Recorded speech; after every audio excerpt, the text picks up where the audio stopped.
Hey guys, welcome to this week's podcast episode. And I've got a fantastic guest for you today. She's an expert at digital marketing, Toccara Charisma, and she's actually out of the Aloha state. And I really love her experience and expertise for the audience out there that is interested in social media marketing, content marketing. She's the one to ask. Welcome Toccara to the show. Welcome, Toccara. Thank you for having me. And I found out a little tidbit on you that you used to live in Hawaii for a little bit. So we have that connection. Yeah, it was a great 3 years and yeah, I love the Hawaiian Islands and the people.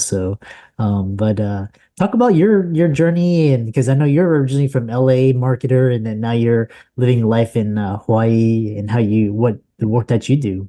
Yeah. So born and raised in LA, and I've been in Hawaii for 18 years now because of my children who are born and raised here. And I am the daughter of two hardworking entrepreneurial doctors, which we were talking about earlier, who have since retired and are now farmers and grow grapes and make wine in Paso Robles in California. So if you're ever there, check out Four Sisters Ranch. I'm one of the Four Sisters. But that really showed me a strong work ethic when I was younger. And I always was told that I could do anything that I wanted. And so I had this strong entrepreneurial spirit. I graduated business economics from UCSB. And I found that I really wanted to thrive in the air of my own business. I didn't thrive under fluorescent lights in an office working for someone else.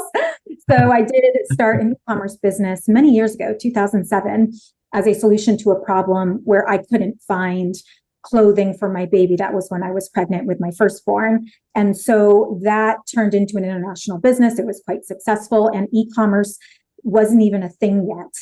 So it was this whole new concept. So I learned so much by building that business, and also learned that I really preferred the service side of marketing, that I really loved grassroots growing businesses. And I was good at that. I wasn't so in love with product management, inventory, coming up with new styles and ideas, but I got such a thrill ride off of just growing a business, going to sleep at night and waking up to money in my inbox with orders. That was such a cool concept. And it was so new back then. So fast forward, and now I own a digital marketing agency, Charisma Marketing, and we provide full service digital marketing for our clients. And we're really data and analytically based because we believe in the data guiding our decisions. And that helps us solve very complex marketing and growth problems that our clients are facing. And we kind of pull together a full service omni-channel plan for them and then execute it and help them kind of get to that next level of growth.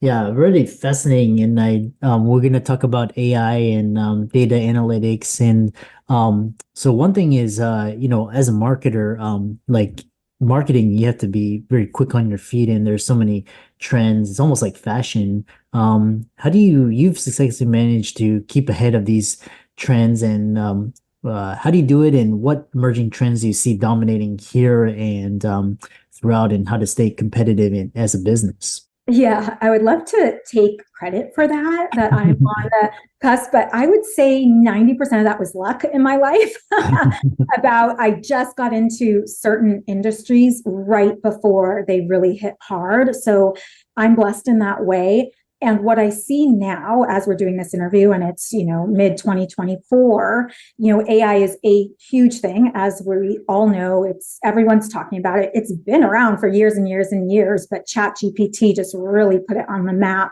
And that is guiding so much of the marketing these days. And it has its drawbacks and its benefits. Everyone knows this. We've heard arguments on both sides, but it definitely is helping businesses streamline a lot of the tasks in their marketing that they otherwise had to hire an employee for, or they couldn't do very well. And we're using it at a very advanced level. We will use it, for example, to write code in Excel sheets that are so long that they crash the document. The document literally crashes, to create custom filters for websites that cannot come out of the box, right? On the website. There's no app for it. There's no plugin. So now we're writing script and code, which is, there's truly doing that. But these are the things that we're doing with AI and how powerful it is. And of course, the trend has been for many years social media and the onset of TikTok and videos and reels. And so for a lot of businesses, especially service-based businesses, where the owner is the face of their company, and generational, there's a difference, right? They're an older generation. They're not as comfortable, perhaps, with this new concept of video marketing, where you pull out your phone, right, and you just put it on yourself. And so that is what a lot of service-based businesses are using to get ahead, because they're creating entertaining or educational or relatable content and putting it out there so that they can have authority in the space. And that's a lot of what's happening. And when people are scared of it, naturally, no problem with that, it can hold them back, because the train's moving forward and it's like, you got to hop on the train or it's going to pass you. And so that's something that your competitors could very well be doing and you're not. Yeah. I love because you're on the cutting edge, and we could talk about kind of the traditional marketing questions, but what I really like kind of talking to marketers these days, there's kind of this dichotomy, because one is you've got AI, and you can scale it both in quantity and then also, but then with Gen AI, you can also scale it with quality. So talk about, like for a lot of businesses, when should you just basically just execute and scale, like put out posts, versus like really hone down, take your time, create something really of value. It may take you longer, you produce less, but it's more impactful.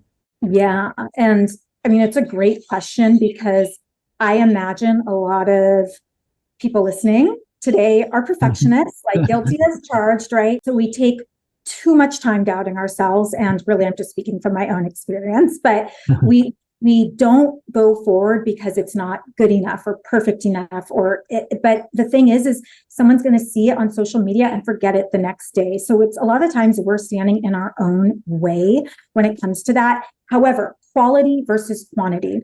There is a big difference when it comes to the technical things, right? So when it comes to SEO, especially let's say local SEO for a local plastic surgeon, right? That is going to be very important that it's implemented with high quality from an expert, versus, let's say, a social media post that's going to come and go in just a day and be gone, where we don't have to overthink those things.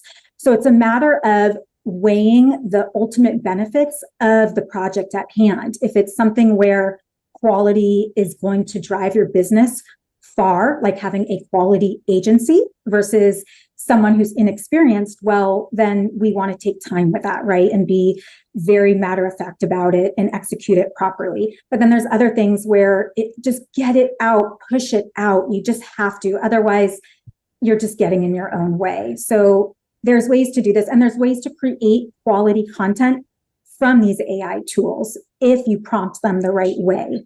Yeah. Yeah, and then I'm assuming the strategies is what your media agency focuses on and specializes in, and it's kind of like, it reminds me of like kind of like or like in investing, you have a portfolio, right? You got the kind of the boring stuff, but then you kind of got like kind of the medium, and then you got kind of like to have the hot stuff. And similar to a marketing strategy, you have to have like just some of it just got like push it out, and then others, like sometimes you have like ads or reels, or or podcast things, kind of spice things up. Which brings me to my next question: is with these social media algorithms, I was talking to this one, he was the founder of the Patreon, Jack Conch, and he was saying like there's this dichotomy between incentives for creators and the uh platforms, because platforms, they want to get like views, engagement, ads, they want to incite you, whereas creators, they want to build that following. And a lot of really successful creators, they don't have people followings, they have like a couple thousand, but that's enough for them to build that audience. So how do you reconcile this dichotomy between the algorithms and creators? Yeah, it's definitely the yin and the yang, right, of everything. And it's really interesting because a lot of what I do, obviously what we do is digital marketing. So we're in every digital marketing space and we're hearing all this feedback. My algorithm is showing me a lot of content around digital marketing and influencers and creators because that's what I do day in and day out. And I've actually never had a beef, let's say, with Instagram's algorithm for not putting my content out, because here's the reality. This will happen with every social media platform. Every social media platform will incentivize influencers and users to get on their platform so they can grow their ad base, right? Their advertisers. And eventually, as these social media platforms get bigger and bigger, let's not forget that Facebook has like 3 billion users, right? That's like half the world. The real estate to show everyone's feeds is smaller and smaller. This is just supply and demand. So let's not forget, this is a free app. This is a free app that many people have grown their entire careers off of. It has never been easier to grow a business and get your message out there. So for me, it's almost like I have a little bit of a pause when I hear someone get frustrated with an application that's completely free, that gives them all the tools they need to grow their business, that needs to run ads in order to run this very expensive technology. And you don't have to pay anything, but because you're following more people over the years and more people are getting on that platform, it's impossible. And with a costly platform for your posts to reach the same amount of people as they used to. And this will happen with every single social media platform, which is why it's important for people to get on these newer platforms and get in before the huge rush, because that's a way to build your audience before that real estate is taken up. So it's something to consider. Uh-huh. Yeah, I love that. And I really love this idea of finding the undiscovered real estate for attention, and kind of went from like Facebook, then it went to Instagram, and then kind of TikTok, and then in between you had like Twitter, LinkedIn. So if there's entrepreneurs in the audience listening and they're like, yeah, Instagram is matured, we don't TikTok is kind of in flux right now. Where should I be paying attention? Like what platforms, like in terms of like videos, is LinkedIn or YouTube? What are your thoughts? Yeah, I really love this question. I actually get it quite a lot. And I also love sales psychology. I love human psychology, and sales truly is all about psychology. That's all it is. And so when we take our business, we'll talk about a local service-based business, okay? And you're locally limited. When you think about the way people find you, that is the first place you need to be. So if I am a spa in a city, and I'm thinking, how is someone who actually is ready to pay for my services going to find me? The first thing I'm thinking of is Google. Someone is Google, right? Or Groupon, or whatever those kinds of different platforms are. So these are the places that I want to optimize first and that are going to get me the furthest. So that means local Google ads, which are very affordable. You do not need to spend a lot if you are a local business. People really don't drive more than about 5-10 miles to get somewhere, right? There's only so many people you can reach. And SEO and optimizing your Google business profile, right? If you are a restaurant, one of the biggest places you can advertise on, is Open Table, right? Like if you're listed on Open Table, by the way, I know restaurateurs who don't like Open Table because you have their payment process, which is you pay for reservation even if someone cancels. But you don't realize that Open Table, their reach is massive. Like that is exactly where someone is going to book a table and book a restaurant. So I would be on that platform. And the same is true for everything else. Real Self, if I was a doctor, I would definitely be advertising on Real Self. I'd be getting reviews on Real Self. So these are the ways that I think and process these things. And even in my own industry, the other thing I think about is referral partners, which is huge. Huge. So if, let's say I don't do website development, we do, but let's say we don't do website development. Well, there are website developers who are getting clients who only specialize in website development. If that client is spending money on website development, then likely they have a budget and are interested in marketing and pushing their base or their message out further. So that would be a perfect referral partner for me. And if I didn't do website development, they would be a perfect referral partner I'd be a perfect referral partner for them. So you really have to think outside the box and be creative. I'm a huge fan of direct marketing and postcards for locally based businesses. I mean, Yeah. it's incredible. So there's so many ways. It's just in your mind, think about, how do you get to know, like, and trust clients for certain things? How are people finding you? How can you build out referral partners? So some of this is scrappy marketing. A lot of it's human psychology. And a lot of it is just thinking about using your time and your money wisely and not wasting your time on platforms that aren't going to push the needle for you. Yeah. I love how you described a lot of these platforms, which are really not like in the main well known per se, and but they actually function very well if based on what category you are, and it goes to show that like marketers, you have to think psychology strategically and how to position yourself to put yourself in front of the client to get your best foot forward.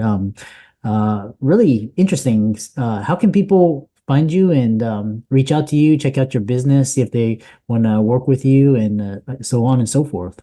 Aw, thank you for asking me. So, outside of my parents being doctors, they were hippies. So, I have a very interesting name, Toccara Charisma, and I dare you to spell that correctly on the first try. But luckily, because of that, no one has ever taken my name on any platform. So, you can search Toccara Charisma on Instagram and TikTok and YouTube and Facebook, whatever platform you prefer. I Yeah. have tons of free resources on there, as well as my website, which is my name. And then, of course, if you are interested in agency services and you have an elite established business, we might be able to be a good fit. And we offer free discovery calls and audits, and that's charismamarketing.com. Yeah. And for all the audience, let's thank Tokar for coming on and really insightful, lively conversation. And be sure to like and follow her socials and check out her company and business. And thanks so much for coming on. Thank you so much for having me.